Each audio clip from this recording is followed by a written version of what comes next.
I had to put on some comfy pants. I'm sorry. Try. I wore pants just for you. And cute shirt. Oh God. And I blowed out my hair. This is what it looks like when it's blowed out. The only thing that's been on my hair is a hairbrush and a blow dryer. And this is how this cut comes out. The butterfly cut. The back, I'm scared to see what it looks like. As long as it looks good from the front, I'm gonna rock with it. I just hit the hell out of my elbow. I still got those bandaged up from the bike accident. So I was in a bicycle accident. And I gotta tell y'all something about that that's funny. Not about my bicycle accident, but this lady that I saw. Hey, Robin. This lady I saw at the Dollar General. She was funny. A worker over at the Dollar General. She crashed a moped. I was in there, and I had to go get coffee. And I was in Dollar General, and I was buying Band-Aids. And I told the woman, I had on short sleeves, and I said, yeah, I've been reckless. I was in a bicycle accident 2 weeks ago. And she looks at my shoulder. She's like, oh, God. I was like, yeah, road burn. I said, it ain't that bad. It's healing. She said, you sound like me. She said, my son and I, her and her son, and I'd say she's probably 45 at the most. She ain't even 10 years older than me. She said her and her son were on this moped and they were playing around. And she said, hold on, I'm going to let loose on this thing. I said, oh my God, she sounds like me. And about that time, she crashed. And when she crashed, she was able to kind of push her son one way and her and the moped went a different way, and the moped hit her. Well, it broke her shoulder. It messed her up pretty bad. She said she was down for about 90 days, for about 3 months before she was whole again. And she says that she still has pain in her shoulder from that incident. Maybe I should learn from my mistakes and hers.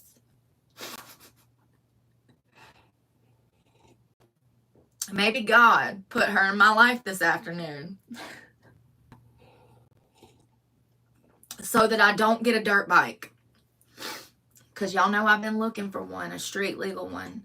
So if I just had something like that, a moped, an e-bike, a dirt bike, which is what I've been looking at, then I could actually go to different little towns and surrounding areas to work in Starbucks, work in the library. I could have a gym membership. It would open up so many doors for me, that resources, just having a moped or something that has an engine that'll get me from point A to point B without me having to bicycle 20 miles in the heat or the cold, you know. So I told you guys that I was interested in this one bike. It was a black and green Apollo 250, which is too big for me, but he had it marked at a decent price, and I actually was trying to see if he would lower the price some, because the price he had it listed at is actually closer to the new price rather than being on discount.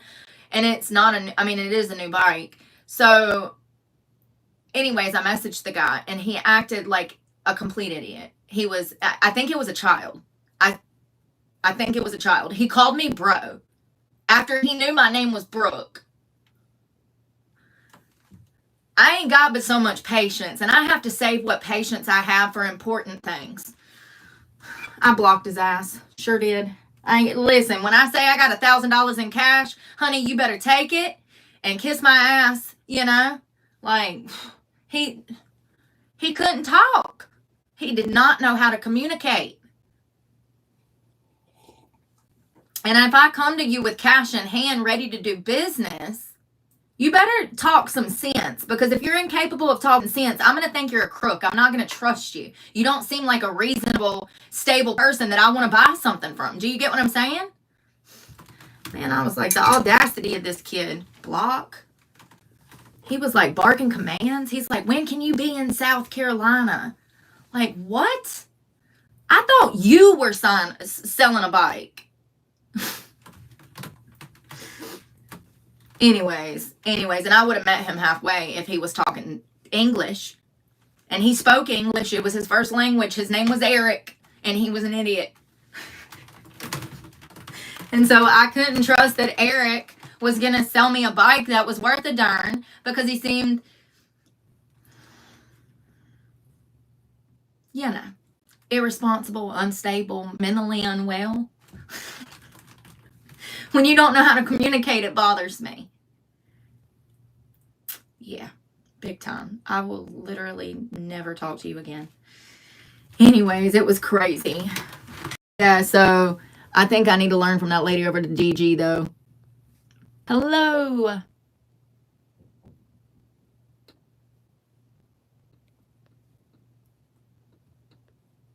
Hey, Dan.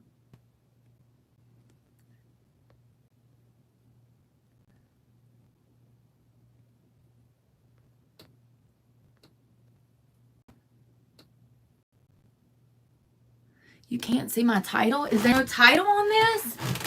I thought it said, let's chat or something. I could have swore I put a title on this. Oh, are you talking about... Oh, yeah. Oh, you're talking about the bike title. I'm slow. You're talking about the bike title, right? Right? Could you imagine? I'm like, are you ready to sign the title over? And he's like, oh, I don't have a title. It's like, what? Like, I've got to get this thing inspected and registration. Like, exactly, Robin, exactly. It was one of those situations. It's like, I can tell by the way that he's talking, yeah, this might cause me financial problems or legal problems. Could you imagine buying a damn stolen bike? That's a criminal charge. That's obtaining property under false pretenses, homie. That's a misdemeanor. You can serve time for that. Absolutely not. So if you ever hear from me personally, you better be talking sense, because the block button is my favorite friend at work and in my personal life, okay? Yeah, he posted the bike. It was a really nice Apollo 250. That was another thing. I asked him how much the bike weighed, and he did not know. And that freaked me out. I'm like, wait a minute. If he's a seasoned vet, he knows how much that bike weighs. If he's rode that bike, if he's raced that bike, he knows how much that bike weighs. So that was a huge red flag. When I said, well, I know it's a 250. I said, my 150 Honda was 198. I said, how much is that Apollo 250? Because that's significantly bigger. Well, not significantly, but it is a jump up. So I did not know if I would be able to touch ground. And as it just so happens, I would not be able to touch ground. I would be teeter-tottering like I was when I used to ride a 250. So, and it's too heavy. I mean, it's not too heavy, but I want something that's comfortable if I was to get something, a 125, a 150. So he didn't know details about stuff that he should. And that was a huge red flag. Huge. Hey, Mural. I hope I'm saying that right. Merle. Hello, Leon. Andy. Welcome. Arizona, Jake. Yeah, that's what I think, Jake. That's what I think. Maybe that was God. You know, the way that he was talking. Maybe God was like, Merle. Sorry. Yeah. Yeah, he sounded like a kid. When he called me bro, I was like, I got to go. Like, I know that I get on here and I joke with you guys and I say bro and homie and I use vulgar language, but you guys have heard me on professional phone calls. I got a whole nother voice. Yes, ma'am, this is her. Like, you know, like, I just feel like you have to kind of be two different people on the phone in certain settings, and the way that he responded was just red flag after red flag, and I was just like, this is sketchy. I'm going to get robbed. That's another thing. What if he doesn't have a bike to sell? What if it is a robbery? Show up and no bike, and you're like, where's the bike? And he's like, shut up, get in a basket. I don't know. You know, it's scary though. It's scary. You don't know who you're meeting off of Craigslist. Shit. You better be careful. You end up on America's missing list. Who calls a woman bro? No doubt. And I told him, I said, hey, I'm Brooke. He said, I'm Eric. I was like, thank you, or nice to meet you. I was like, I'm very interested in the bike. I was wondering if you could come down on the price some. Blah, blah, blah, blah, blah. He completely blew off my line of questioning. That's a red flag. You know, you ever been on a dating app and you talking to a guy and you ask him a question like, do you have kids? Or, you know, have you ever been married? And he completely ignores your question. Stay away from people like that. That's evasive. And people that are evasive, they hide things. They lie about things. They don't answer your questions, because if they answered your questions, then they tell on themselves. So when I asked him, what did I say again? Oh, I said, could you come down on the price? He completely ignored me. And from that moment on, I knew that he was a game player. I knew that he was manipulative, and I knew he was conniving. That's why I blocked him. Do not ignore my questions. You know what I mean? And especially when you're supposed to be like selling an item and the question is about said item. It's just like someone that you would talk to on a dating app, or a boyfriend or a girlfriend that you have that don't, you know, you ask them a question in text and they completely blow that off.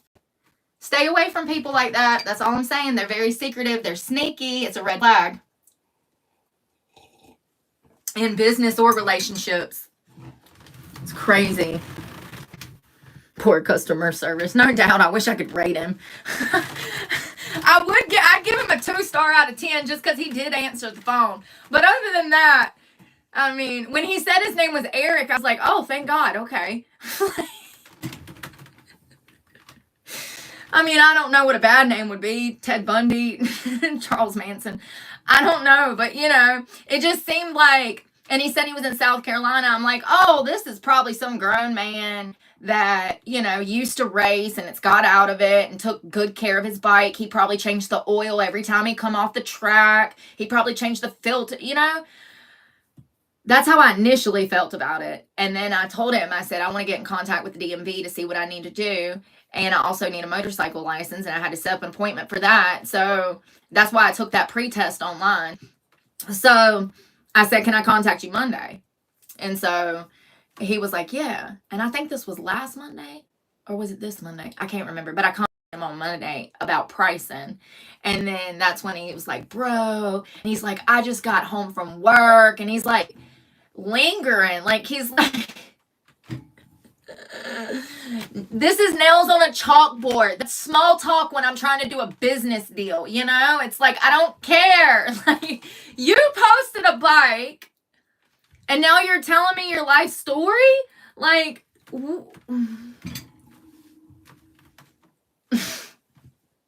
it was crazy. It was crazy. This is why I block people. And people say that I'm not screwed right, but I don't know about that. Because he was clearly the problem in this business arrangement. He was clearly the problem, but whatever. You know, whatever. I'm good, Rick. How are you? I am good. Y'all, so I went to storage. Clearly, I have a computer. I have clothes. This is not a Stanley. This is a Walmart cup that I got for $12. 13. In the process, though, look what I found. Let me tell you something. So I must have got this iPhone right after I started this channel, or right before. The YouTube channel is set up on an old phone. Well, I ain't been able to find this phone, so I ain't been able to have really control over my channel because I didn't have the main phone. I don't know if any of this makes sense, because it don't make sense to me. But every time I try to go through the phone that I have now to change things on my channel, it tells me to open up this phone. Well, I haven't had this damn phone to open up. Something about the Google account. I don't have my life together. It's my fault. Okay. However, I found the phone. I fixed the problem. I'm so happy. Like, seriously, when I was able to sign in, I literally almost cried out of excitement, because this has stressed me out for 1.5 years. So I didn't want to talk about it because I just, what's the point, you know? But in the process, I noticed that I have all of these freaking phones that are nice. So I don't throw my phone away. I've been keeping my phone since my first flip phone, which was a Virgin Mobile back in 2004. That's when I got my first phone. I was working a job at Sonic, and my parents said that I could get a flip phone to call them to come get me from work. That's the whole point of a phone. So there was no internet on it. There was no fancy touch screen back then. It was a basic 5 minutes. And those minutes, you went through those minutes, honey. If you wasn't careful, you'd spend $500 on your phone. Okay. If you were an irresponsible teenager with a job, you'd spend $300, $400, $500 on a phone because you had to buy the minutes back then. But anyways, I've got this awesome phone. Cool Pat. It's actually got it's Android. It's got the fingerprint. And I got it all set up this morning. I got my YouTube signed in. It does not have service. However, it is Boost Mobile. So if I needed to add a line for filming, I could. I also found this one, which is also an Android. I like the Androids because they last longer. The battery. iPhone batteries do not last. This is a Motorola. Also has fingerprint identifier on the side to let me in, as you can see. And you know, it's crazy because most of these phones literally still have the damn home screen on them.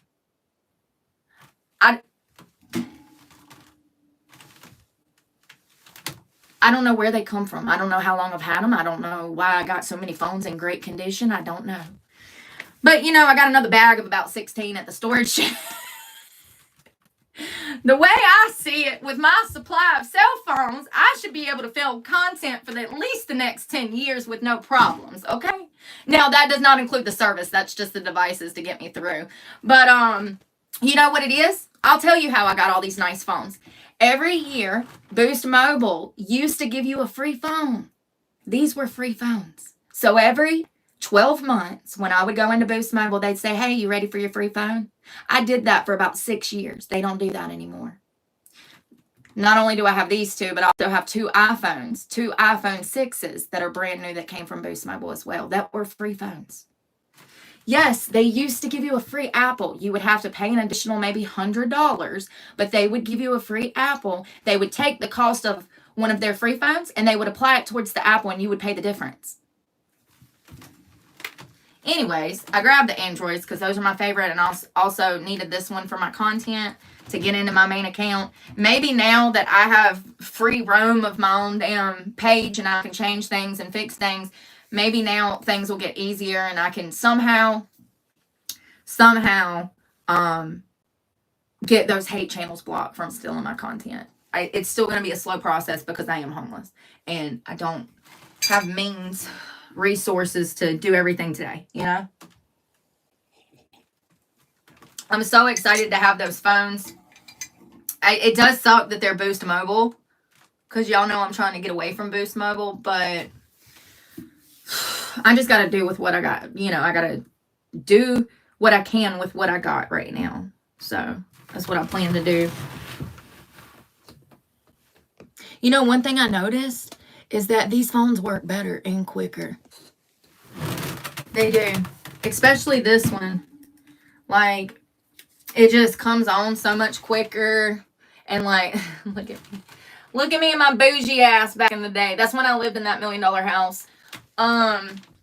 This is the phone that I had. And it literally just works so good. Like, everything that I need it to do, it does it quickly. It turns on quickly. Like, I got Wi-Fi right now. And the battery lasts 4 times what this battery lasts.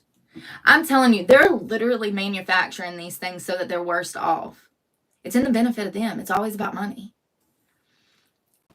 Don't make no sense. Yeah, this is a nice phone. I wish I could make this my main. I might do that. Well, this was the control. This was the main phone. I can do that. I can switch service from this one to this one.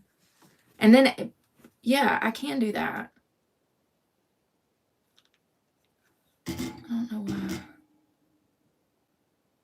Yeah, I'm grateful. I'm definitely grateful. As soon as you know where it was? It was at the bottom of this, you know that like little nightstand that I have? It's like half wood, half teal. We've seen it before. It's the nightstand that matches the bed. It's the only nightstand I have. It was at the very bottom, in the very back of the drawer.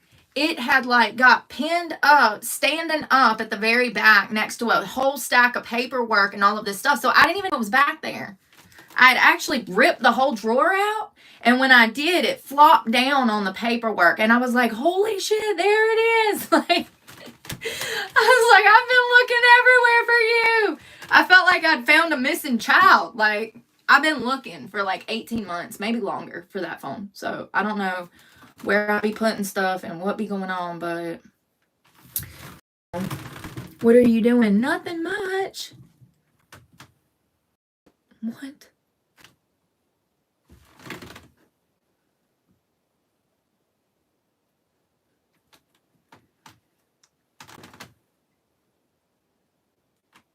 I don't know what's going on, y'all. This is why I stay out the comment section. And I just talk to myself. Y'all hear this raggedy chair? Let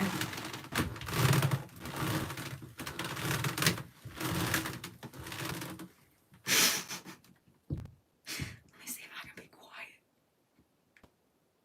Aww.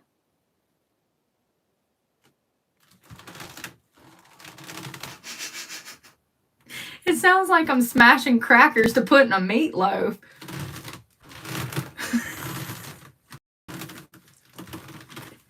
I'm such a child. Hello. Good afternoon. Y'all, this weather has been crazy. I want to work out tomorrow. I want to go out to the city and work out with y'all. Good day. Hello, big girl. But I don't think we're going to be able to do that because it's supposed to rain all day. No matter where I go, no matter where I look up. Even if I look up like Greensboro, Winston, it's still calling for rain. I was thinking about branching out, maybe getting out to a different city and trying some new parks or maybe some new recreational areas where I can take my bike and hike and work out. But it's supposed to rain. It's supposed to thunderstorm through the state of North Carolina tomorrow. Yeah. And it wasn't supposed to rain this morning, and it rained for like 4 or 5 hours. It was crazy. It was absolutely crazy.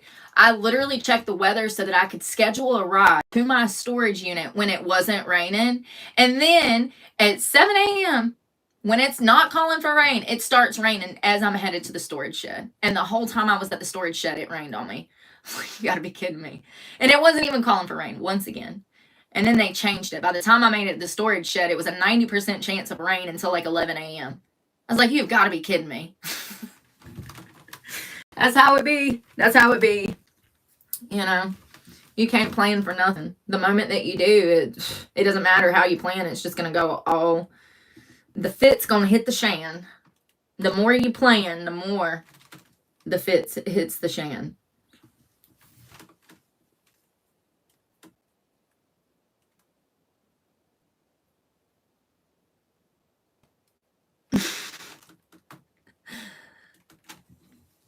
That just now, that's what I was smiling about. Somebody sent me $15 and thank you. I was wondering, I didn't want to, I don't give shout outs because when I do, that puts Target on people's back. We've already been down that road last year. So the name that it's under is your real name, and I don't want to say your real name, big guy. Thank you. Definitely use that for food or coffee. Or Band-Aids. Band-Aids. I think so too. Concerned patriot. I think that Madison is a good place. And you know, I've been here for 20-something years. So the only time I leave is when I've moved to Florida, when I've moved to Georgia. When I had my daughter, I moved and we got our own home for 3 years. Like, you know, I moved back to my hometown when I had my daughter, and we had our own home for 3 years. So almost 4. And before the state come in and imploded the home. But I've been in Madison exclusively for over 2 decades. So the only time I've left is, you know, to try my foot somewhere else. But I always end up back here. So I don't know. I don't think it's a bad place. I do think that a lot of the harassment that I get is from the leftovers of society, the losers, the people that are out here drinking and doing drugs. They get hyper fixated on me. They see me out here, and then for some reason, they think that it's a good idea to mess with a triple felon, and they're looking for attention. I guess attention is better than no attention. The people that have been harassing me in Madison are young people. They're all tweens or older men being perverts or older women who are not happy with themselves. There's these subcategories of people that I constantly run into, and I think that it's because I can see through them that they come after me. It bothers them that I know who they are without even saying a word, and they can see it in my eyes.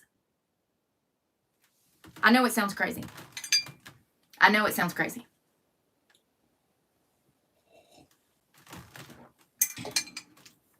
I know. I feel crazy. So it's like 3 subcategories. We got tweens, and that includes teenagers, high schoolers. Do you know how many of those? There's one high school here, right? Do you know how many of those cars that I'll see during the school year are cars that follow me around town? Unbelievable. High schoolers, 20-year-olds, losers who do drugs, that tween category. Then there's the old men that pull up on me trying to be perverts. Then there's the old women that have a problem with me because... So there's like 3 subcategories. Yeah. Ain't that lovely? Ain't that lovely? Yeah, no, most of the people that I've met here have been pretty decent. Hey, Lisa Mahone.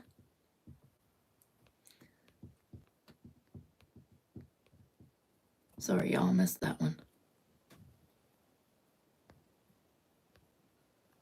I think high schoolers need to get spanked if they're going to be stalking some woman off the internet. Hey, Maurice.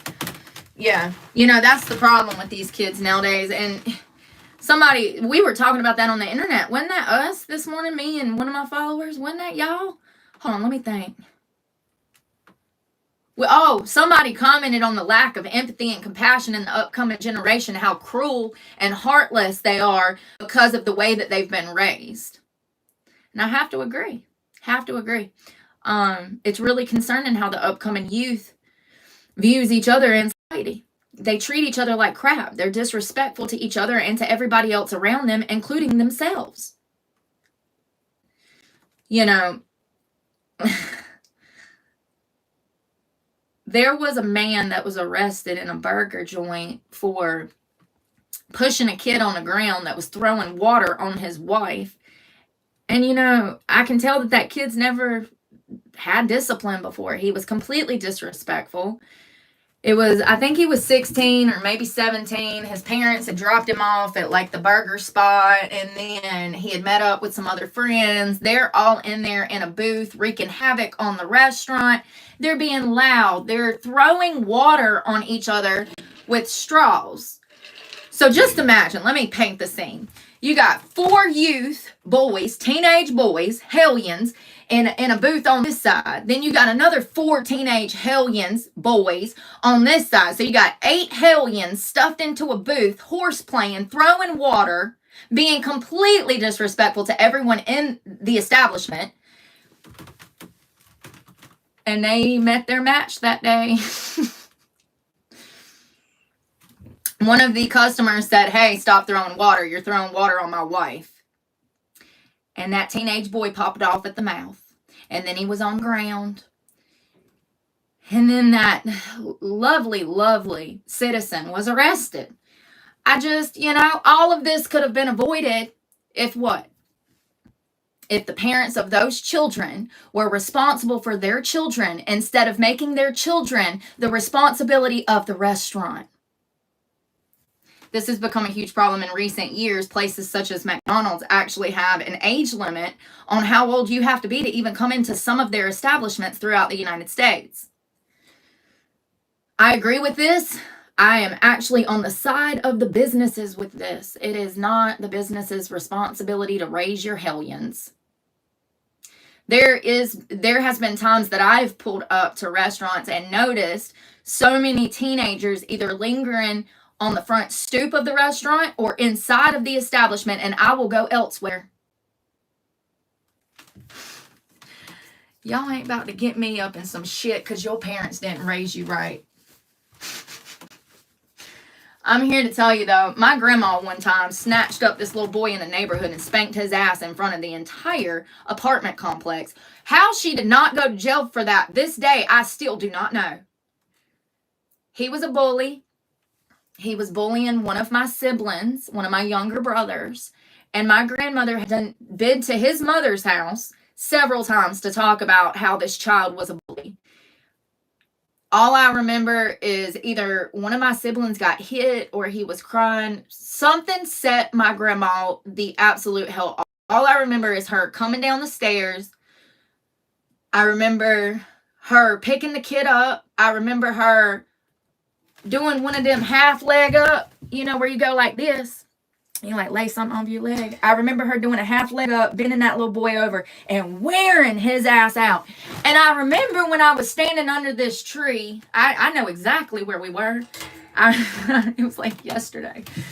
I remember directly where I was standing, I could look up out into the apartment complex, all of these buildings around me, and there was other neighbors standing on their balconies watching her do this.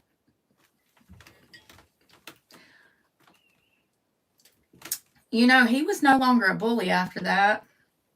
We never had a problem after that. I don't understand how she didn't go to jail, but she didn't. She sure didn't. I guess it was a different time. Grandma Millie didn't play. I bet he's sitting somewhere telling people, I got beat by a neighbor when I was a child and my parents did nothing. Nobody cared. Nobody cared. Nobody tried to help me. The whole neighborhood laughed. They did. He wreaked havoc on the entire neighborhood. Do you know how bad of a child you have to have for adults to be laughing at another adult beating the hell out of a child that's not even theirs? He was a nuisance to the entire neighborhood. A little thief, a little hellion. I mean, everything that you could think of that could be nefarious, this child would get himself into. He was the neighborhood problem by choice. You know, and he, at this age, he's 10, 12 years old. He's at the age to know better. But he was one of the children that would be out in the streets till 3, 4 o'clock in the morning with no parents caring about his whereabouts. It's really sad. I mean, you know, it's really sad. I look back now and I can see why he was behaving the way that he was. He had no guidance. He had no parents, you know. He was essentially raising himself, and it showed.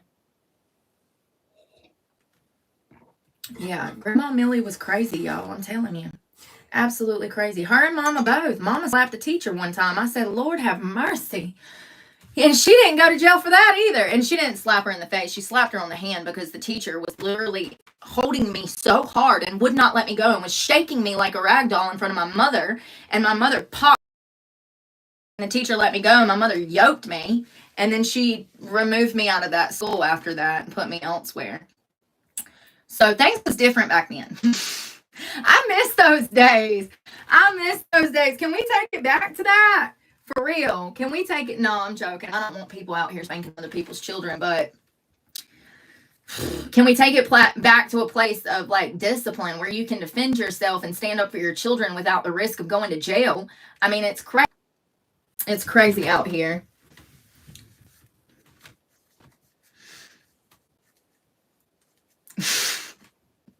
Hey, they hanging out at a Target riding the motor handicap chairs, racing in the stores. You want to? I'll race you. I'd love to. If I ever get arrested again, it's for something like that. What was she doing? She was drunk at a Target at 2 a.m. racing. Racing what? A handicap scooter. Seriously. Yeah.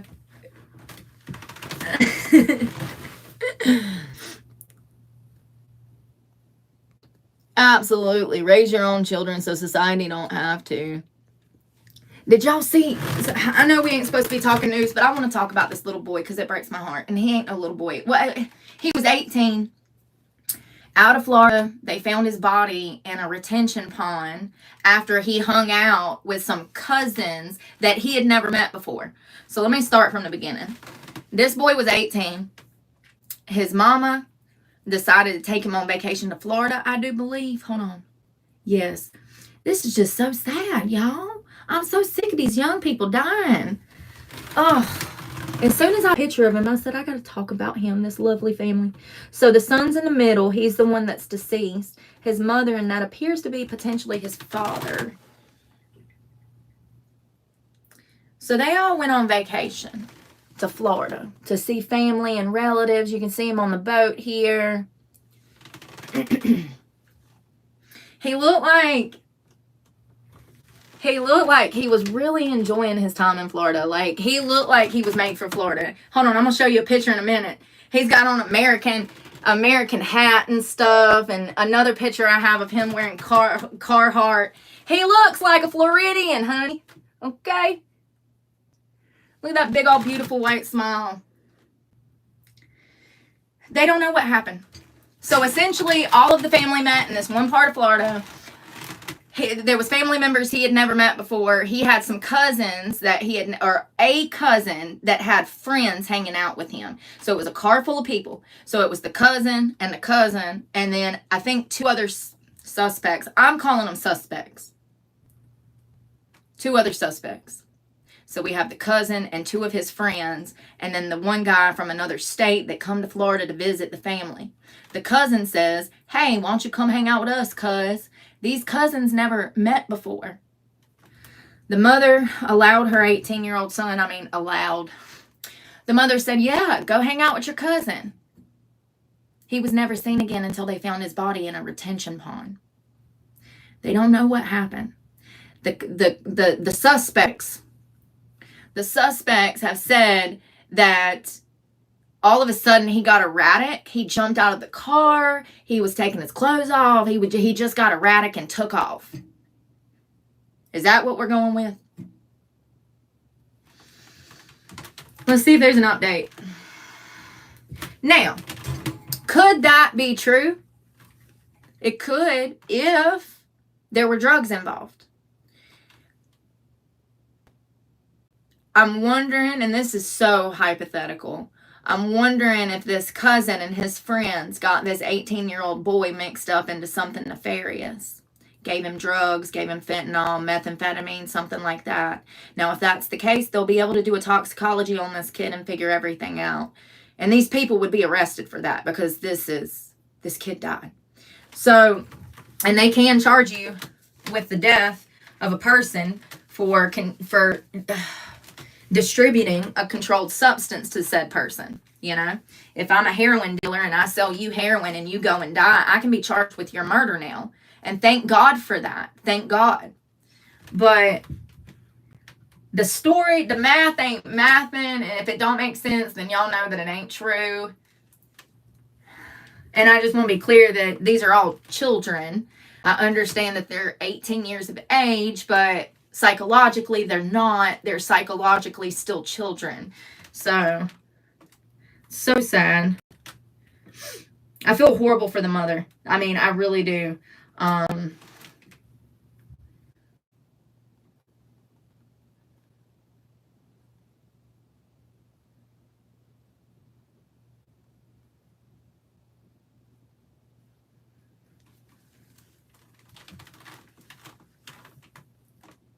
So he's actually from North Carolina.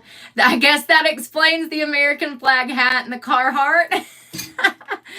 This guy was originally from North Carolina, him and his family, and they went to Florida for vacation to see their extended family. This is coming up.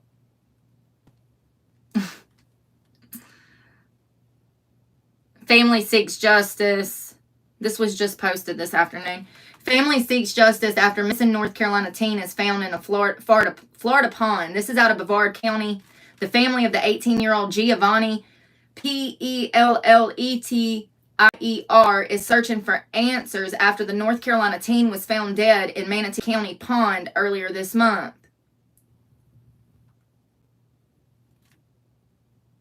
They still trying to confirm the identity. Can we get the FBI out there? Because they don't know what the hell they're doing. If they have not identified the body that they found in the river by now, then they don't know how to do their damn job. Jesus Christ. Detectives and the medical examiner found no signs of foul play during the autopsy. The cause of death remains undetermined. They're botching this fucking case. I'm sorry. I didn't mean to cuss. They're botching this case. They're botching this case. They're botching this case.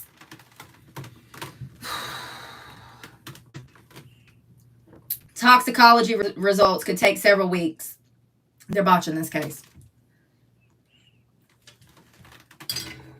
He was last seen on August 1st after relatives picked him up in Central Florida to take him to Brevard. Along the way, they say that he began acting erratically and left the vehicle in Manatee County. According to Giovanni's family, his mother's best friend later found his body. That's suspicious. They're botching this case. Detectives returned to the pond Tuesday. So, let me get this straight. So, y'all found his body. A relative found his body on Monday night, and y'all waited till Tuesday morning to get out there and get the body. Okay.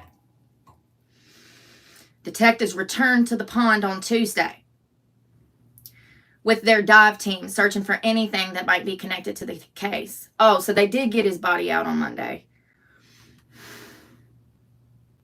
It's unclear. The media sucks. It don't make sense. This whole case don't make sense. And why do you start an autopsy on somebody that you haven't properly identified? I'm sorry, I'm not a medical examiner. I was not a smart woman. Maybe there's something I don't know, Maybe I'm not, maybe I'm just reading it wrong. It's me. So let's see here. Finally, me too, yes! The family of the North Carolina teen who was found dead after going missing while on vacation in Florida is calling on the FBI to get involved in the case, and I agree because they've already botched it. Mama Bear, get them, Mama Bear. Read the article and tell that they're botching this freaking case. He happened to be in Florida to support his mother because her mother had recently had a stroke. So his grandmother had a stroke. They had drove to Florida from North Carolina to visit his mother's mother.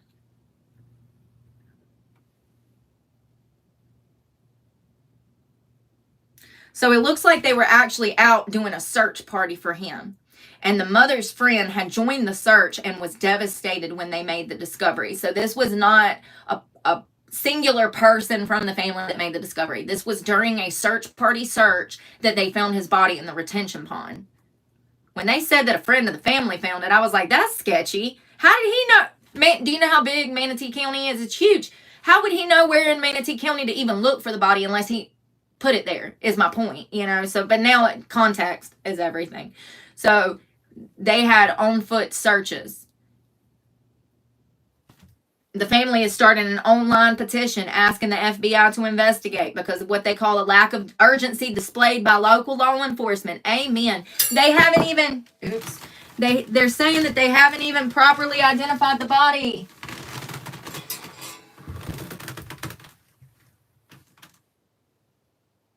They also said that there was no law enforcement personnel out searching when the body was found. Okay, never mind.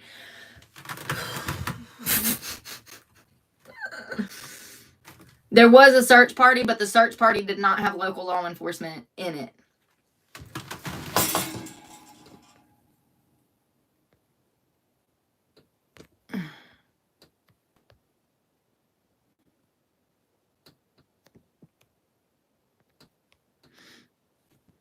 They need to get an independent medical examiner.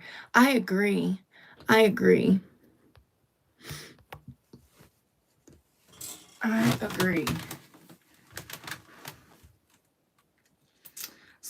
So he was found about a half mile from where his backpack and phone were left. The family said that if the search had been done more carefully at first, that they might have found him sooner. The family said that he was with one of his cousins when he disappeared and that he was a strong swimmer. He also texted his mother help before disappearing. How sad. So the initial autopsies showed no signs of trauma or foul play. The cause and manner of death are still pending toxicology results and further investigation. The medical examiner has not yet confirmed the body's identity because of the advanced decomposition. We can't match DNA. We can't match DNA. We can't do genetics. Hey, don't we have genealogy? Can we not match the mother to the son? Like, I'm not a crime scene specialist or a forensic expert, but like, there's nothing we can do because of the state of decomposition. Lazy.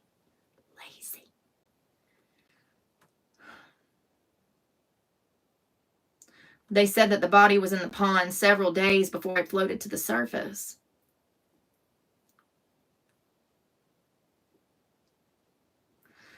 This case don't make no sense to me, y'all. Unfortunately, we can't tell if he died by drowning because of the state of composition and his erratic behavior, allegedly, you know, from the witnesses, his cousin and his cousin's two friends. I'm really wondering if they gave him some kind of drug. They said he jumped out of the car. He started acting erratic. He was running around. Where his body was found, all of his personal effects were strewn about. His book bag, his cell phones, they were feet from each other. It was, all his stuff was strewn about. I'm wondering if somebody gave him some drugs, y'all. I really do. I'm waiting on that toxicology. I'm wondering if somebody gave him some drugs. And, you know, psychosis is a real thing. Not to mention, you really don't know what's going to happen to you when you take these substances such as mushrooms, acid, methamphetamine, speed, you know, stuff like that. You don't know. And not only that, but it's gotten so dangerous out here because they mix stuff nowadays. You might buy fentanyl that has cocaine in it. You might buy fentanyl that has Xanax in it. You might buy fentanyl that has horse tranquilizer. You might buy fentanyl that ain't got no fentanyl at all.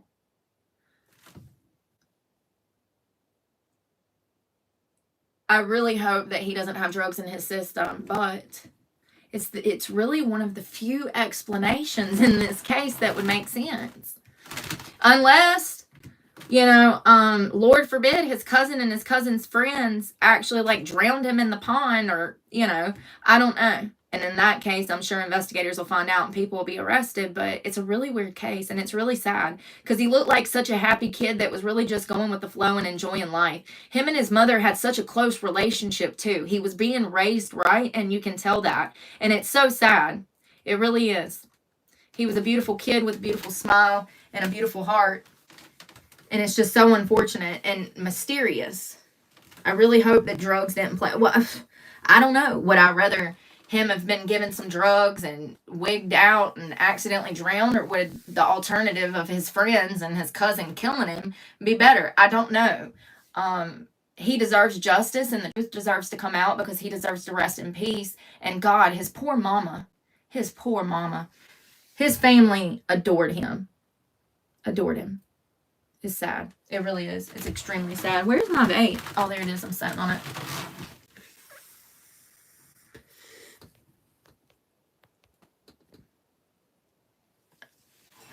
I just ignore people, y'all.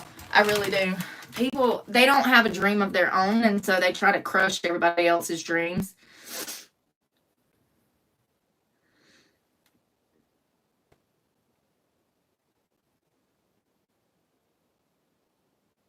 I'm hungry. I wonder what I got to eat.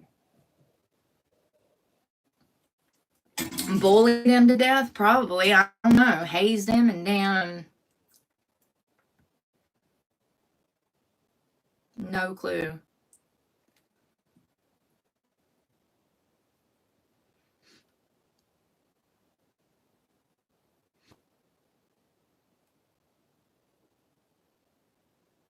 So the mother even says that she doesn't know these characters that he went to go hang out with. I personally do not know these boys at all, so I cannot comment on their character.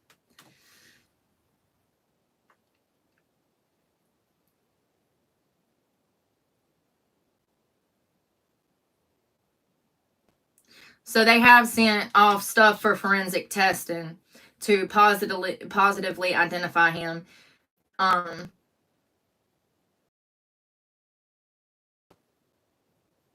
Yeah. And the toxicology.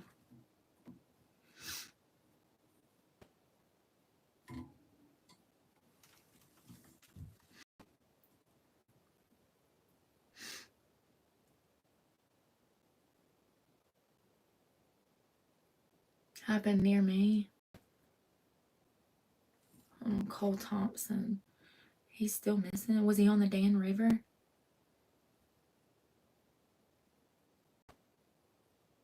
Benson.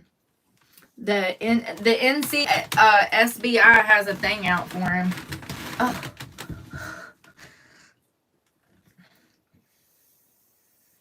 Oh, how sad.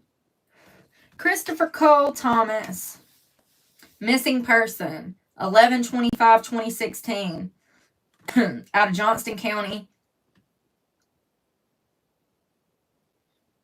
How weird. On November 24th of 2016, Christopher Cole Thomas and 2 co-workers took a trip from Minnesota to North Carolina. On Cole's return to Minnesota, he and his co-workers stopped in Benson, North Carolina. Cole was last seen during the early morning hours of November 25th, 2016, near the intersection of East Morgan Street and North Elm Street in Benson. At the time of Cole's disappearance, he was wearing a baseball cap, blue t-shirt, black long sleeves, and a dark colored pants. Cole has brown blonde hair, blue eyes, 6'1", and weighs about 200 pounds. He also has a tribal style tattoo on his left chest and shoulder.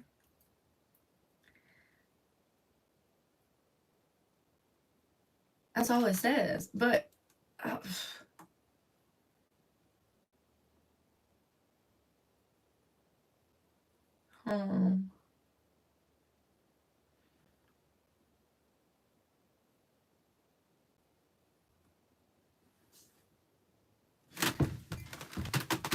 Hey, Haley.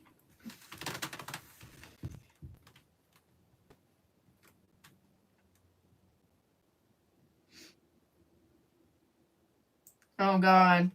There's drugs involved. That's never good. That, yeah.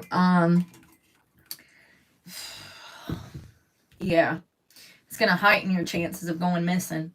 Thomas was last seen in Benson, North Carolina on November 25th of 2016. He and 2 co-workers had traveled from Minnesota to North Carolina, and they were on their way back when Thomas disappeared. According to his companions, they stopped in Benson to do a, quote, big drug deal. Afterwards, Thomas became paranoid and began driving erratically. This is exactly what I was talking about. Some scary shit. He pulled over and stopped at the intersection of Elm Street and Morgan Street at 3 a.m., got out, and ran away. One of his co-workers went looking for him and returned an hour and a half later without him. Thomas has never been heard from again. His family said that they were shocked to hear that he had been involved in a drug deal and that he had been in touch with them by text shortly before he disappeared, and everything seemed normal at the time. Ooh, what is this? They charged people. They charged people with his concealment of death. Hold on. They think it was a police somebody. He wasn't a drug dealer. That's the thing. We're driving his vehicle after he went missing. The night that he got out the car and started running, his friends they took his car.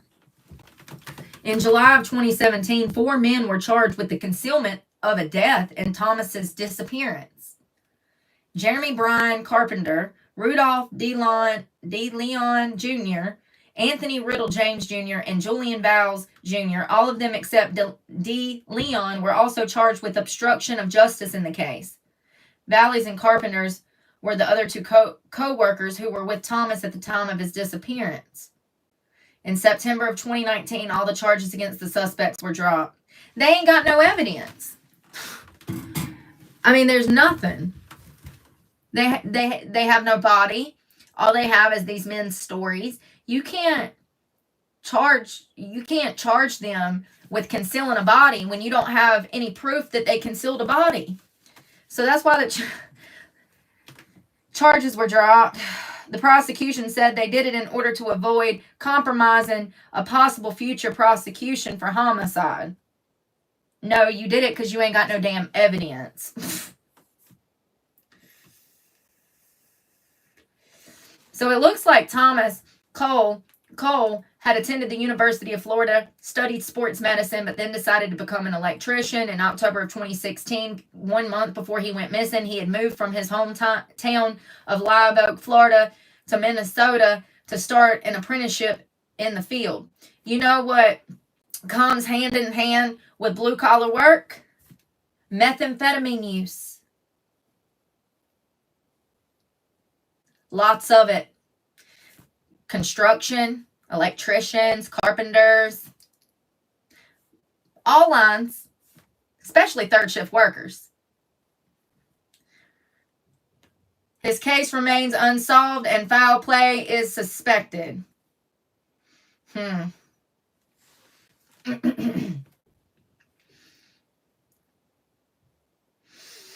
Yeah, that's crazy.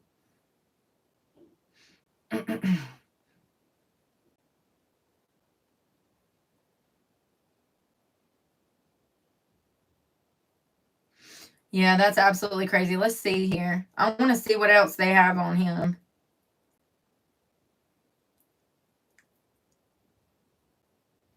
Hold on. Here's another episode. Please don't be a podcast. And they never found the body. Well, if what his friends are saying is true, then he couldn't have gone too far. His bones are around there somewhere. You know what I mean? Like, have they ever did a proper search of Benson where he was last seen? Hold on 1 second. It said Elm Street, right? Elm Street, Benson. Benson.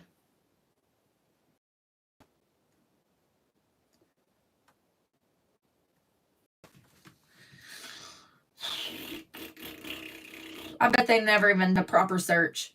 I bet you money. I bet you money. No, hold on 1 second. Now I can't find the address. Hold on.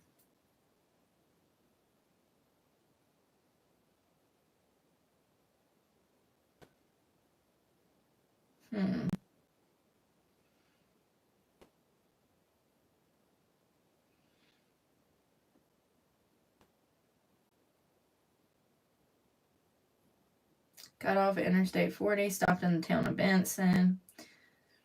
North M. Okay. North M and East Morgan.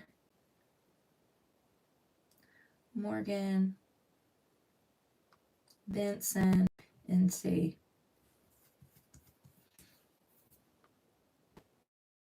See, okay, I got it right here. So this is actually the downtown area where he went missing. And as you can see, lots of cities, buildings there. I wonder if they've ever done a proper search in this area of his body. Because if what these people he was traveling with is true, they've already admitted that they were there to do a drug deal. And even though he has no history of drug use, you are who you hang around. He was also just moving from Florida to Minnesota.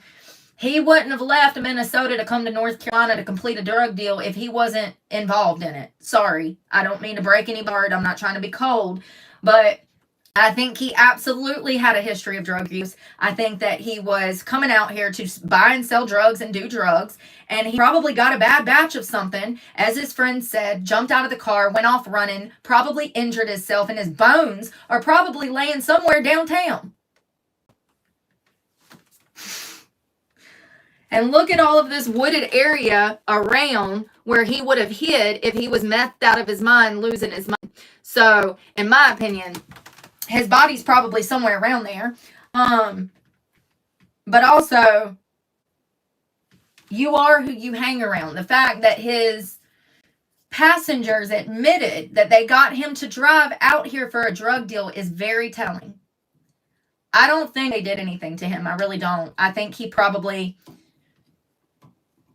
Yeah, he probably either did too many drugs or got a bad batch. I don't know. I don't know why people go into psychosis. I just know that it's a thing.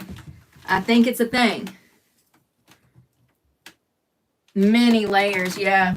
Well, I wonder if they've ever done a proper search.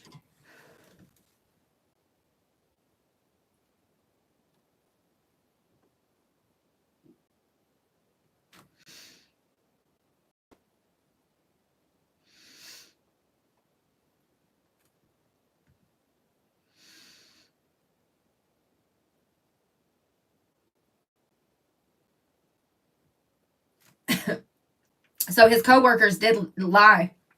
So that leads me to believe that they actually may have done something to him, because investigators grew suspicious of Cole's co-workers' stories. It didn't make sense that Cole would just left his vehicle and just disappeared in the area that he went missing. The fact that they lied, it shows that they're capable of lying at the very least. I don't know. That is weird.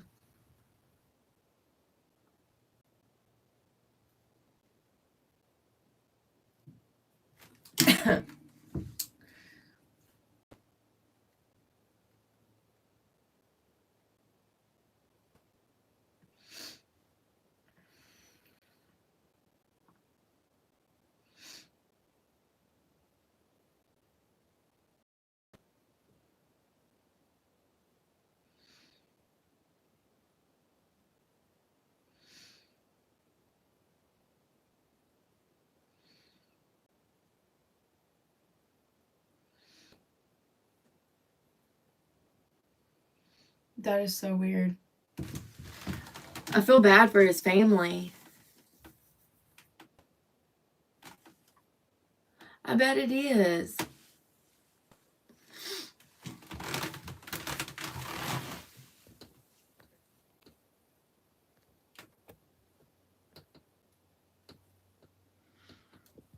People are crazy.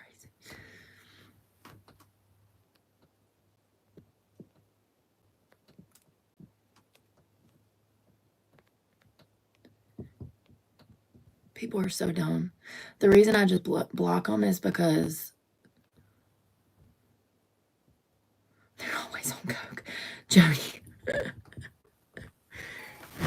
Their whole family has been. I wonder if they've searched the last place he was. Surely that's where the search should have started. That's where we would start, is the last place that the person was seen. So surely they started on Elm Street, and they probably have maps making their way out, searching everywhere behind buildings and trees, like, you know, bushland and stuff. I don't know. Law enforcement. Why would they cover it up? Are they in on selling the drugs? I'm confused. Speaking of which, hold on 1 second.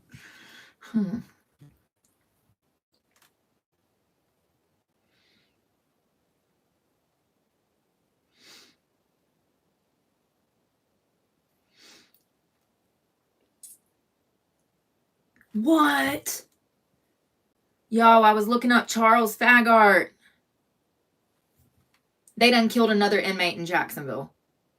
I was going to look up any kind of update for Charles Fagart. If you don't know who Charles Fagart is, he was an inmate that was killed at the beginning of the year by officers at the Jacksonville County Jail. They tried to say that he'd done all of this horrible stuff to himself, and there's no way. He was literally black and blue. He had blunt force trauma to the head. There was, I do believe, that might have been Robert Brooks.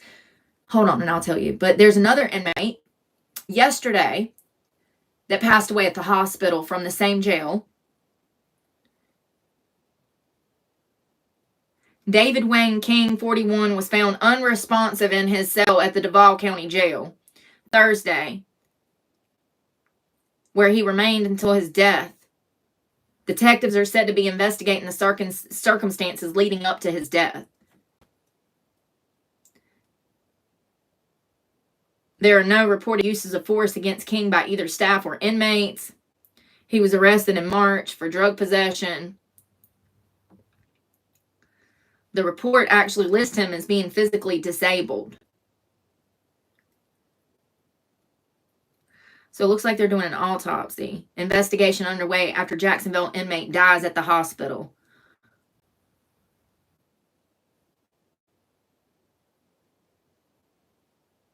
Holy shit, here's another one. What the hell? And this is after that guy in Jacksonville was punched in the face at that traffic stop. Remember that? He deserved that punch, though. He was being an idiot. He deserved every bit of that punch. Inmate 30 dies in JSO custody after suffering medical emergency ahead of court appearance. A man who was in the custody of the Jacksonville Sheriff's Office died in the hospital Wednesday after experiencing a medical emergency. They said he began showing signs of distress. Okay, so they don't know. The cause of death has not been revealed pending the results of an autopsy. So it sounds like he had a medical emergency. He did die. Jamin Wynn.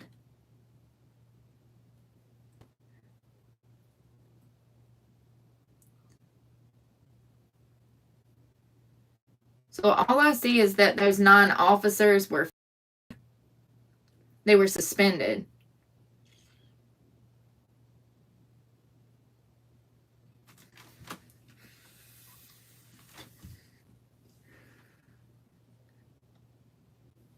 I have no idea.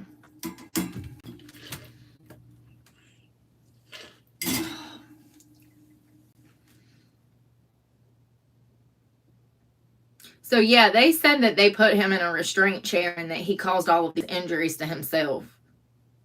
It's so far-fetched, it's laughable. For those that don't know, a restraint chair, he wouldn't be able to move his arms or legs or anything. This article will not come up. I get so sick of this. Let's see if this one works better. Charles Fag.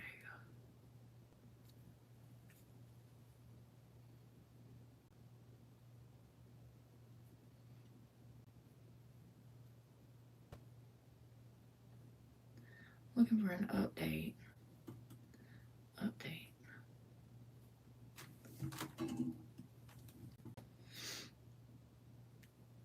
Okay, so this is the conclusion to the investigation, it looks like. It was posted last month. This still ain't coming up.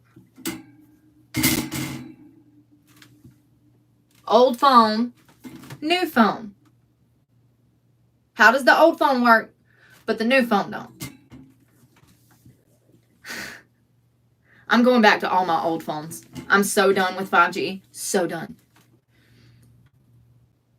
All right. So this is the Jacksonville Sheriff's Office internal investigation into the officers that were involved in the incident that killed Charles Faggart. JSO is now waiting on the state attorney's offices to complete its investigations. They're waiting to decide whether to prosecute or not to prosecute.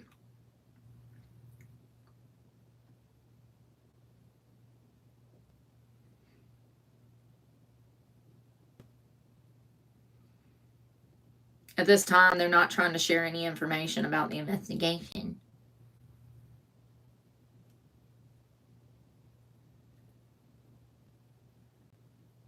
Faggart died on April 10th after an incident left him critically injured at the Duval County Jail. He was a beloved father and a well-known local chef. And the reason he was in jail was for some petty bullcrap domestic disturbance between him and his wife.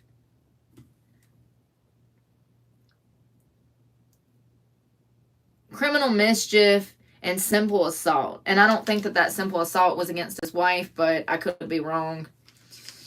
9 officers were reassigned after they were connected to the case, and they are currently subject to investigation.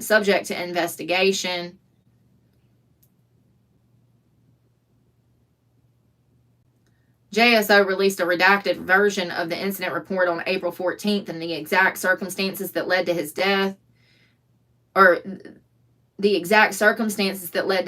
remain unclear. That retracted report we've read on here before, and every other word is blacked out.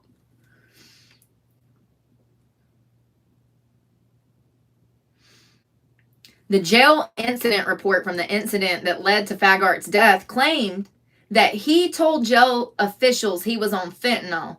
You know the problem with that is his drug tests come back clean. Those officers lied. They said, yeah, he told us that he was on drugs. And it wasn't just one of them. It was 2 or 3 different officers in their incident reports alluded to him potentially being on drugs and him admitting that he was on drugs, and it was all lies.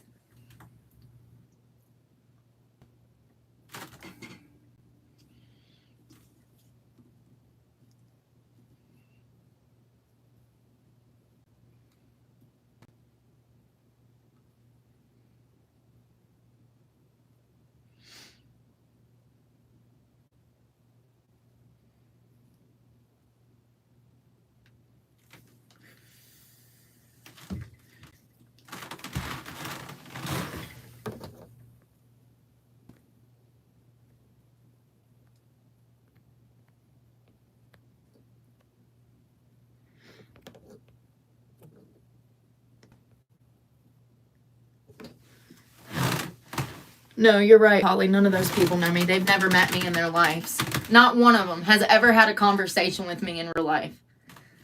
How do you become so hyper fixated on someone you've never met?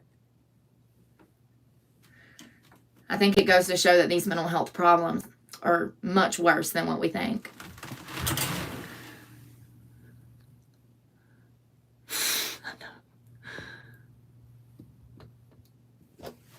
Let's see here.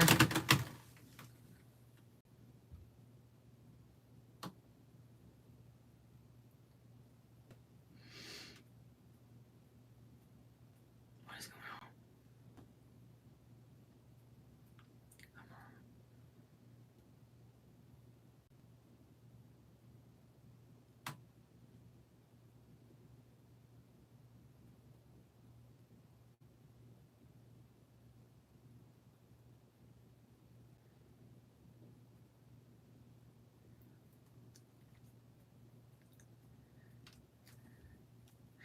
I can't find his autopsy. Hold on, here's the state's office.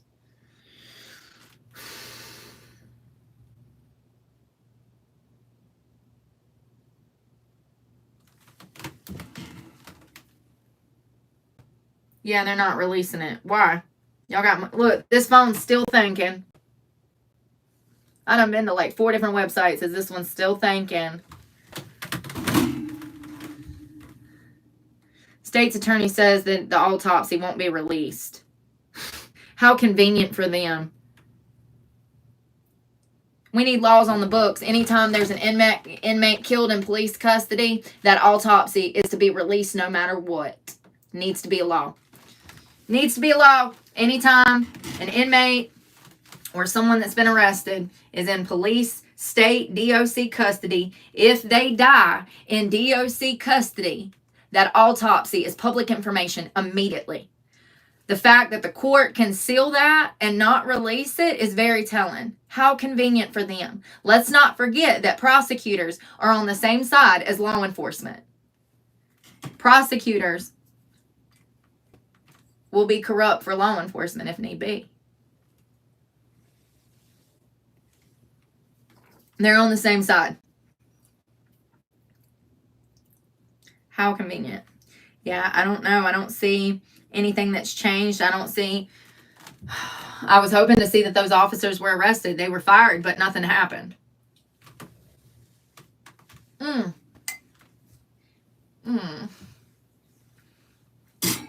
it. I'm dribbling everywhere. Always make a mess.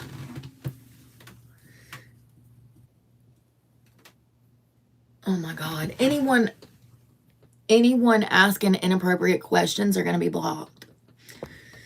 Lord, what is wrong with people? I've just gotten to the point to where I'm just going to get on here every day like, hey, I'm Brooke. I'm still homeless. Hey, I'm Brooke. I'm still homeless. Like, people are ridiculous.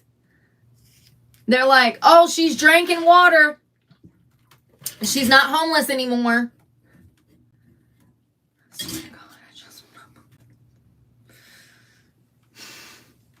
It's wild. It is wild. All of it. Everything. Everybody.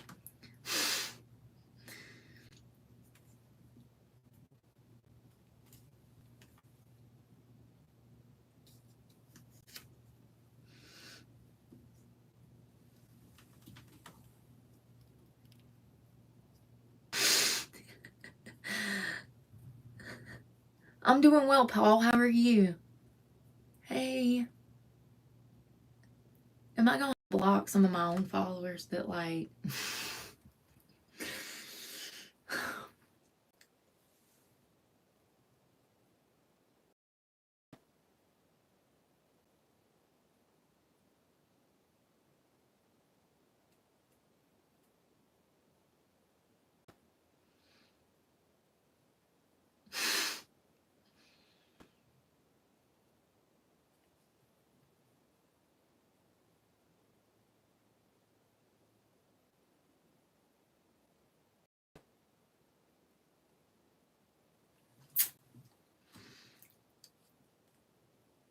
My home is with Jesus too, Russell. I hear that.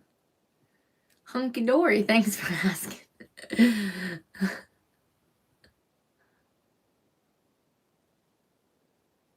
I think I need glasses.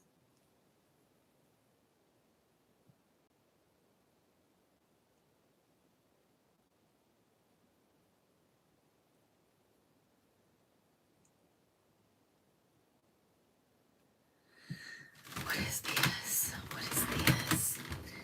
Let me just start. North Carolina schools are revising their grading policies to eliminate failing grades solely based on attendance, marking a significant shift in response to a rise in absenteeism.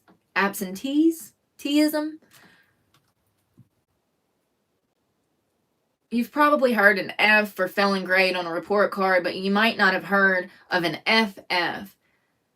The ambiguous letter grade was often used to denote a student who had performed poorly and had attendance issues, but that's no longer the case starting this school year. What?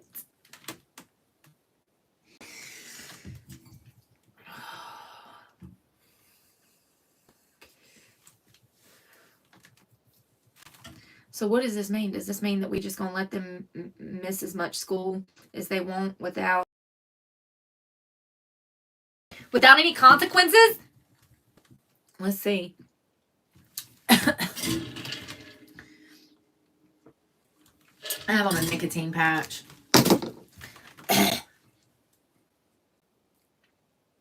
The current policy reads, FF may only be used for a student who does not have a passing grade based on content and also has significant absence. However, the State Board of Education is now mulling over additional language to make it abundantly clear for schools and districts across the state.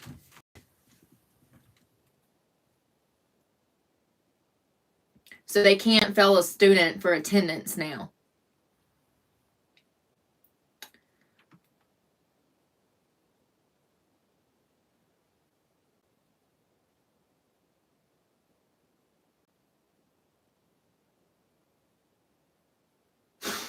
In North Carolina, 25% of students, of K-12 students, fit that definition during the 23-24 year. They missed school. 25% missed.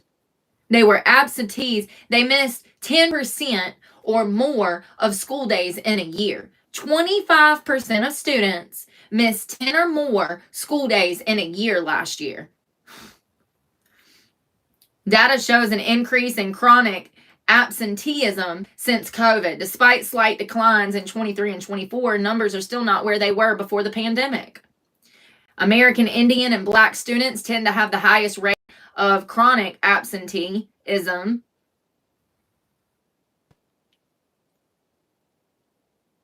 Once in high school, chronically absent students are less likely to graduate and less likely to attend college.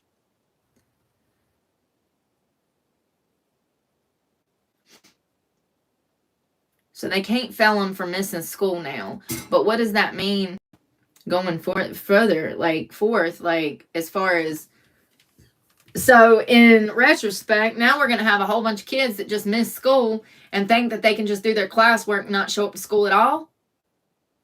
I don't know. We'll see. We'll see. We'll see. Oh. Yay, more people to California, hello. Hey, Janie. Yeah, Janie, that's a good idea. I should just make a banner with my face that says still homeless. And when I'm no longer homeless, then I'll take that banner down. You're brilliant. You're absolutely brilliant. I'm working on it. In my head, what is it going to look like? What color can it be? How can I do this? I'm on it. Thank you. I really should. That's crazy. Oh, it looks like North Carolina's getting a Wawa. The first one's going to be in Wilmington. Wilmington.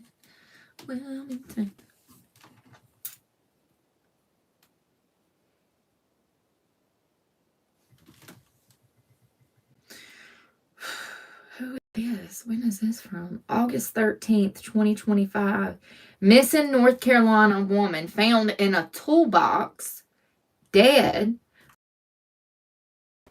Georgia man Zachary William Ramney, 35, is charged with the murder for the death of Candace Aufrecht, 41, who was reported missing back in March of 23. This is out of Lincoln County, North Carolina. An autopsy has revealed more details about the death of a missing woman from Lincolnton. The remains of Candace were found February near Dallas, North Carolina. She was missing in March of 23. Her remains were found in a large toolbox wrapped in a blue tarp. The toolbox was left in the woods about 37 feet from US 351 North, according to the autopsy. The autopsy states identified through dental records. An investigation led to the arrest of Zachary William Ramney, 35, of Blairsville, Georgia, for her death. He is charged with the murder in Lincoln County and concealment of a death in Gaston County. He's being held without bond in the Gaston County jail. Her husband, William, Candace, what? I gotta know more. What is she doing out here in the streets with a 35-year-old man when she got a husband at home? Girl, I'm not judging. I'm just being inquisitive. Her husband, William, spoke to the WCNC Charlotte in April after the identification happened, saying that he wants to continue to seek justice and clarity on his murder. He describes how his world came to a halt when Candace went missing. It sounds like she had a loving husband too. Girl, what are you doing? Listen, I'm not victim blaming. I'm just curious. Like, she was 41, married, and the man that killed her was 35. Her husband goes on to say, this has affected his life, everything, his job, his sleep, everything. You can't even think. The couple first met in high school. Y'all, I'm going to start crying. I can't. They first met in high school. Oh, and they reconnected years later in 2015. She was everything to me, he said. 2 years to the day after reconnecting, they got married. He says she smiled all the time. She never met a stranger. She'd make friends with anybody. Oh, they were separated. Okay, now it's starting to make sense. All right. Though the couple was separated at the time of her disappearance, William said he never stopped searching for her. He still wears his wedding ring close to his heart and traveled frequently from Charleston to Lincolnton County. Y'all, why do I feel like this woman left him and he did not want this relationship to be over with? I mean, if he didn't love her, he wouldn't be out in these streets still wearing his marriage ring looking for her.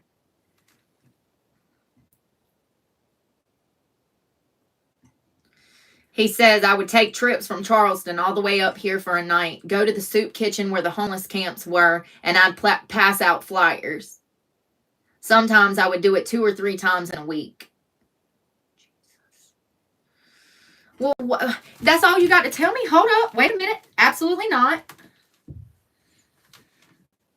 NC woman found toolbox. How did she know this guy that killed her?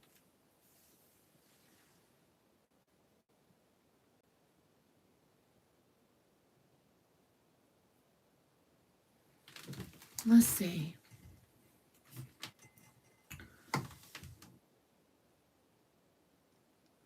Oh, God. Sorry, y'all.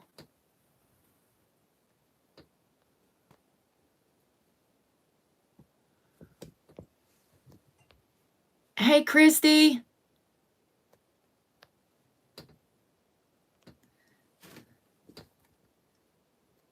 Hello, Jeremy. Rachel. Hello, Rich. Happy afternoon. Oh, God, it's wanting me to log into Facebook. I can't do that. Hold on. Make me so mad.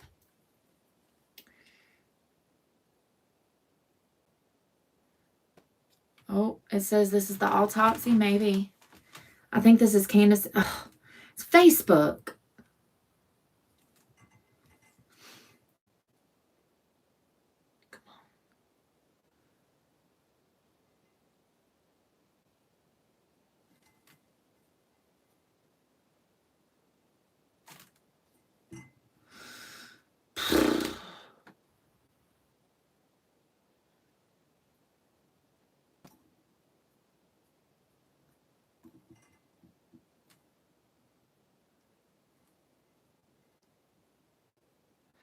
I'm trying to get to the article, y'all. It's wanting me to download stuff. I mean, you just can't even click on nothing on Google anymore without some bull crap.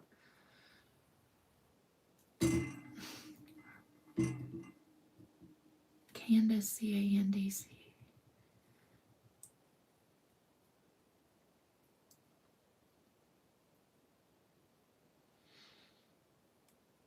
I cannot figure out how this woman knew this guy. Why would he have? I mean, there's literally nothing on the story. It makes me so angry.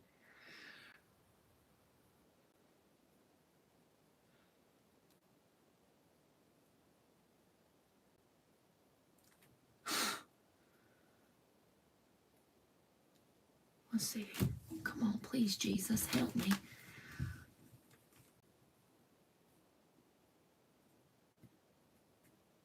What the heck? This is for real. Sometimes I just want to scream. I know, he did. Thank you for supporting my channel. He sure did. I can't get it up, y'all. There's only like 2 reports that you can see anyways. And they look like they just came out today. I can't figure out. They have not commented on how they knew each other or why he would have killed her. Listen. I wonder if she was maybe mixed up in some nefarious stuff. I don't know. It don't really make sense. It's extremely sad. She does appear physically to have a history with drugs. And it does appear to be long-term use. But that's alleged. It's not like she peed in the cup for me to test it. However, some people that have used opiates and heroin and alcohol for many, many years, you can tell. Okay. And they actually all have a distinct look. So to the trained eye, it appears to me that maybe she had a drug problem, allegedly. It sounds like she had broken away from her husband. It's clear that he was absolutely like in love with her.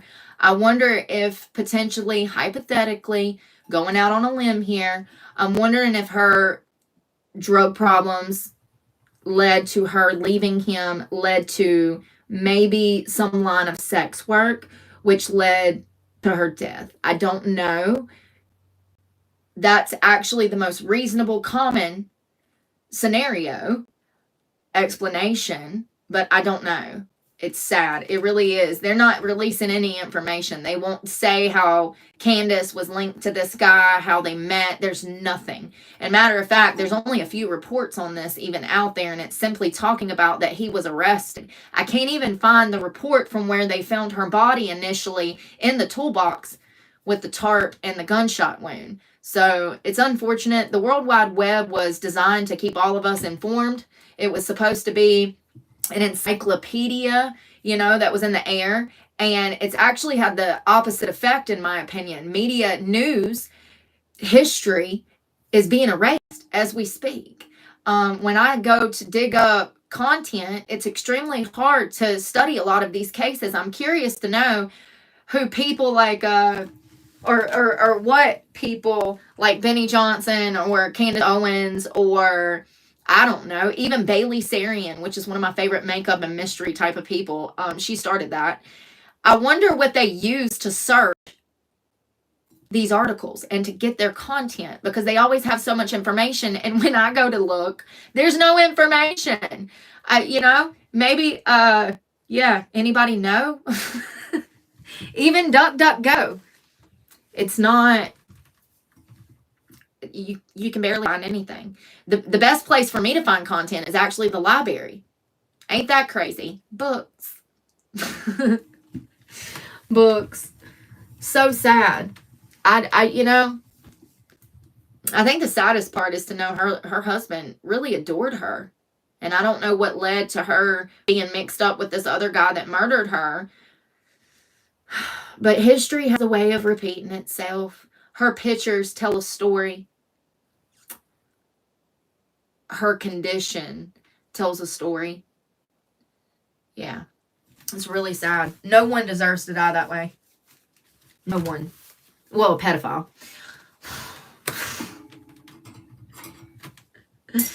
Pedophile.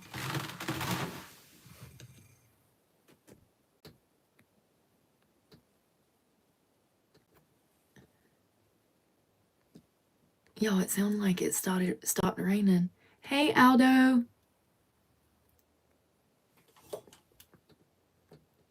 Sorry, I just want to report this to YouTube. I don't know if it helps, but I'm going to just do it anyways. It's part of my job, right? Part of the job? I guess so. Y'all, I'm about to run again. I don't know if I'll be back today. I got a lot of stuff to do.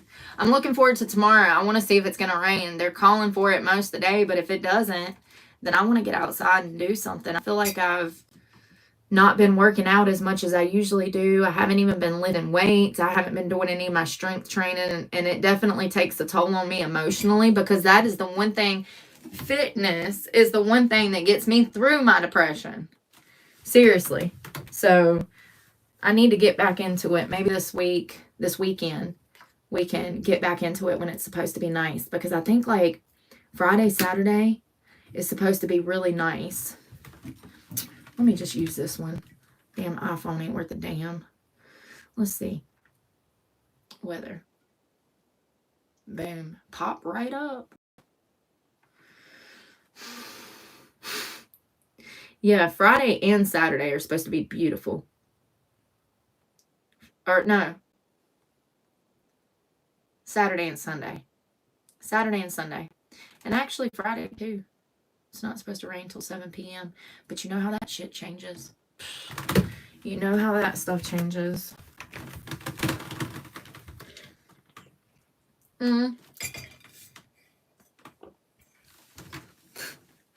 Magical mystery tours. I need to look into some more cold cases. There's a few of them here in town that are interesting. Yeah. I don't know. I guess I haven't been on my phone as much. I don't watch my phone like I did when I lived in my truck. When I lived in my truck, the first thing I do when I wake up in the morning is get on my phone and scroll. And then before bed, I get on my phone and scroll. I honestly don't get to watch much content anymore. It sucks. It really does. It's hard to get in the frame of mind of trying to take in stuff that you know you're going to talk about. It's a whole different frame of mind. I guess it's kind of like learning in school, because you know that you're going to be reiterating this information. You want to be correct. And it puts a lot of pressure on somebody who doesn't have a good memory, somebody who's been through extreme trauma. You know, when you go through a lot of trauma, your brain is holy. I got holes in my brain. I know there's no way that I don't.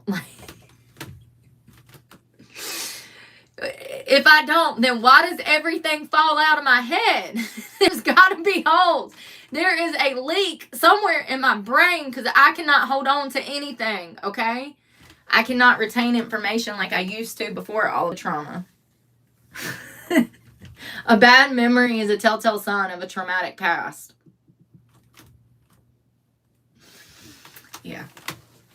Yeah, I need to get back in the mood of content. Oh, thank you, Mercedes. You too. Oh, God. Y'all, I really damn. I'm so innocent. You see how innocent? I saw the heart and I saw the kind words when I started to read it, and then I got to the bottom and I'm like, what the hell? I've been catfished into a bad comment. What the hell? Hey, Kimberly. I know, ain't it mean, Jody? This is why I be wanting to throat punch people. And then they turn it around. She's violent. No, I'm not. Y'all evil.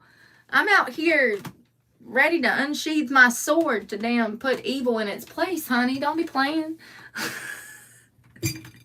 So funny. Thank you.